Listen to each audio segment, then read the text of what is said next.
Hello बच्चों, तो कैसे हो आप सब। आई होप सब बढ़िया होंगे। आज हम इस वीडियो में देखने वाले हैं एपी के क्वेश्चन, जो कि समांतर श्रेणी होगा या समांतर श्रेणी होगा, उसी को हम देखने वाले हैं। तो इस क्वेश्चन में देखिए कि एपी का 10, 7, 4 का 30वां पद निकाले। आप में कभी 10वां पद कह सकता है, 8वां पद, जो भी हो, जो भी पद कहे निकालने के लिए, तो वो क्वेश्चन को हम किस तरह से कैसे हल करते हैं वो आज मैं सिखाने वाला हूँ। तो सबसे पहले आपको यहाँ पे मैं वो कर लेता हूँ, सॉल्यूशन लिख लेता हूँ। यहाँ पे देखिए, सबसे पहले यहाँ पे लिखेंगे ए हम किसको मानते हैं? ए को यहाँ पे हिंदी में हम कहे जाए तो प्रथम पद कहते हैं। क्या कहते हैं? प्रथम पद। मैं बारीकी से बताना चाह रहा हूँ। पर ए को क्या कहते हैं हम? प्रथम पद। वहीं डी को क्या कहते हैं? स्मॉल डी, जो कि उसे हम कहते हैं सार्वंतर। और एक क्या होता है? बातों से ही आप समझ गए होंगे कि ये प्रथम पद। तो प्रथम पद मतलब क्या? जो शुरू में हो उसी को हम प्रथम पद कहते हैं। तो और डी क्या हुआ? सार्वंतर, जो कि दो संख्याओं के बीच का अंतर। तो इसको निकालने का एक फॉर्मूला आता है, जो कि है A2 माइनस A1। अब A2 क्या हुआ, A1 क्या हुआ, आप हमको बता सकते हैं तो बता दीजिए, नहीं तो हम बता देते हैं कि A2 और A1 क्या हुआ।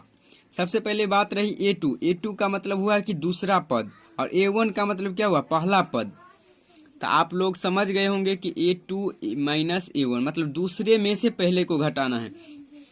तो मैं यहाँ पे आप लोगों के लिए समझाने के लिए यहाँ रफ यूज किया हूँ। आपको परीक्षा में ऐसे नहीं लिखना है। सबसे पहले यहाँ पे लिख देना है कि ए बराबर, या फिर आप लिख सकते हैं दिया गया है क्वेश्चन में दिया गया है।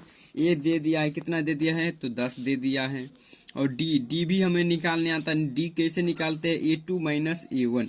तो A2 कितना है? तो आप कहोगे कि क्वेश्चन में देखो यहाँ पे जो है 7 है, और 7 यहाँ पे लिखेंगे माइनस A1 कितना है? तो 10 है।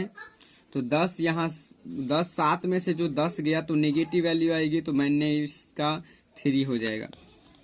यहाँ पे कैसे हुआ आप समझ गए होंगे। 10 में से 7 घटाया मैंने तो कितना आया? 3। पर माइनस का साइन बड़ा है तो माइनस का साइन जो है लगेगा।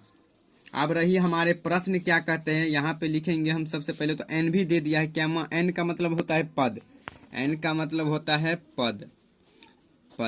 तो यहाँ पे जो है n जो है कितना दे दिया है प्रश्न में, आप देख सकते हो कि यहाँ पे 30वां पद दे दिया है। तो यहाँ पे लिख देंगे कितना? 30। अब यहाँ पे लिखेंगे प्रश्न से हम क्या फॉर्मूला लगा रहे हैं, जो कि है पद निकालने वाला फॉर्मूला जो आता है उसका नाम है an बराबर फॉर्मूला आता है a plus n minus 1 into का d। और यहाँ a है, n के जगह यहाँ पे क्या लिखेंगे? n हमारा कितना है? 30 बराबर ये कितना हुआ? तो आप कहोगे 10 हुआ, प्लस n कितना है? तो आप कहोगे 30 माइनस का 1, और d कितना है? तो आप कहोगे माइनस का 3 है। ठीक, यहाँ देखो 10 प्लस, पहले ब्रैकेट का बोर्ड मास में आपको मालूम होगा कि 30 में से एक, पहले ब्रैकेट के जो है वैल्यू को हम निकालेंगे। तो 30 में से एक गया तो कितना हुआ? 29। मल्टीप्लाई करेंगे -3 से साथ। यहाँ देखिए 10 का 10 प्लस माइनस गुना में क्या होता है? माइनस हो जाता है, साइन पलट जाता है। 9 को 3 से किए, 9 तिया 27, 3 दूनी 6, 2 8, 87। 10 में से जो है -87 को घटाए तो कितना आया? तो आप कहोगे 87 में से 10 घटाए तो 77 आया सर, मगर माइनस का चिन्ह जो है बड़ा है, इधर तो प्लस है, तो प्लस तो कम है, माइनस ज्यादा है, तो माइनस का ही साइन रहेगा। अब ये तो रही, परीक्षा में आपको ऐसे ही बनाना है, आप ये देख लीजिए।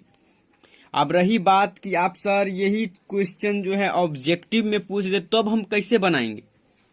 तो अब मैं यहाँ पे बताता हूँ कि आपको कैसे बनाना है। यहाँ देखिए, सबसे पहले तो आप इतना ट्रेंड हो जाइए कि ए कितना है वो निकालना सीख जाइए, डी कितना है मुंह से ही, मतलब कि देखते ही क्वेश्चन में आप ए और डी तो निकाल ही लीजिए। क्योंकि अब यहाँ ए कितना है? 10, और डी कितना है? 7 में से 10 घटाए तो -3। ये तो मैं मतलब कि देखते ही बता सकता हूँ। और एन कितना हो गया? तो आप कहोगे 30। और फटाफट 30 है तो आप ए प्लस एक घटा के लिखोगे। क्या लिखोगे? एक घटा के। जैसे 10वां पद कहा तो क्या लिखोगे? a plus 9d।